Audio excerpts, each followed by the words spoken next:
നമ്മൾ ഇന്ന് പരിചയപ്പെടുന്നത് 2850 സ്ക്വയർ ഫീറ്റിൽ 5 ബെഡ്റൂമുകളോട് കൂടിയ ഒരു വീട് വിൽപ്പനയ്ക്ക്. കുന്നംകുളം യൂണിറ്റി ഹോസ്പിറ്റലിനടുത്തുള്ള ഹൈലൈറ്റ് മാളിന് ഓപ്പോസിറ്റാണ് ഈ വീട് നിൽക്കുന്നത്.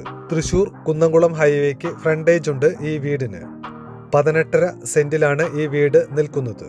ഈ വീടിന്റെ മുഴുവനായ വീഡിയോ കാണണമെങ്കിൽ പ്ലേ ബട്ടൺ അമർത്തിയാൽ മതി.